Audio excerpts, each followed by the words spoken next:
Hello aspirants, welcome to target UPSC. क्या आपको सच में यूपीएससी का हार्ड वर्क देखना है? आओ आज मैं बताता हूँ। ये नोट्स है, ये डेली आंसर रेटिंग है एंड ये पीवाईक्यू की प्रैक्टिस है ऑफ वन ऑफ आवर संकल mains batch students.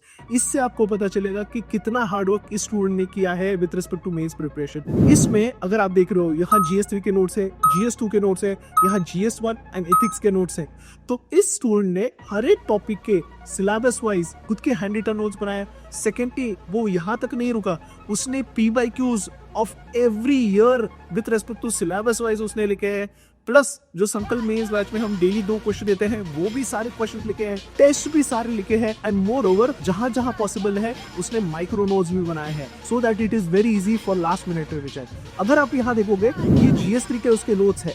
At every topic of the syllabus उसने मार्क करके कंप्लीट किया है एंड नॉट जस्ट दैट, जहां जहां पॉसिबल है उसने डायग्राम्स, एग्जांपल्स ऐड किए हैं एंड सिलेबस को बहुत क्रिस्प फॉर्मेट में इसको कवर किया है। मोर ओवर उसके बाद उसने सिर्फ वहां तक नहीं रुका है, अपार्ट फ्रॉम द क्लास उसने खुद बहुत सारी कमिटीज के नाम लिखे हैं एंड उनके क्या रिकमेंडेशन है उसने अलग से भी निकाला है, which is his own edition. तो वो सिर्फ क्लास का उस तक नहीं रुका, उसे जब लगा कि उसे थोड़े कीवर्ड चाहिए, कमिटी के रिकमेंडेशन चाहिए, उसने एक जगह कंपाइल किए। सो this is his hard work. Apart from that he had ensured कि जहां जहां पॉसिबल है उसने एनरिचमेंट के सारे डेटा पॉइंट्स एक साथ कवर करने की कोशिश की है so that last minute revision में डेटा एग्जांपल्स एक साथ उसके रिवाइज हो पाए and answer writing on each and every topic of the syllabus उसने की है। अगर मैं यहाँ GS2 के आपको बता दूं कि आंसर राइटिंग बता दूं तो every topic has been done with answer writing. Notes तो है लेकिन आंसर राइटिंग भी यहाँ कवर्ड है, पीवाईक्यूज भी सारे उन्होंने लिखे हैं, इसलिए आपको ये मेहनत दिख रही है। तो आपकी कंपटीशन ऐसे स्टूडेंट्स के साथ है जिन्होंने खुद के नोट्स बनाए हैं,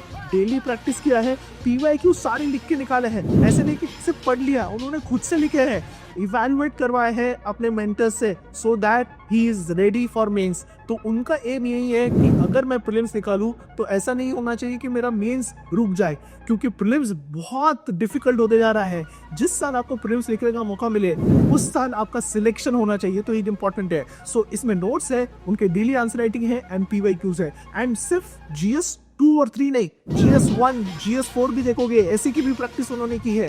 GS4 में तो उन्होंने टारगेट यूपीएससी के साथ और 2-3 ऑनलाइन कंटेंट को मर्ज करके नोट्स बनाए हैं टू एंश्योर कि नेक्स्ट टाइम जब मेंस लिखने का मौका मिले तो कुछ भी ना छूटे। So this is a kind of dedication, this is the kind of students you are facing competition with. मैं आपको डराना नहीं चाहता, लेकिन बताना चाहता हूँ कि आपको मेहनत करनी पड़ेगी। अगर आपको मेंस क्वालिफाई करना है, आप सिर्फ पढ़ के नहीं होने वाला है, आपको लिखना पड़ेगा। This is the real hard work and this students would get through the mains examination in first attempt. Thank you.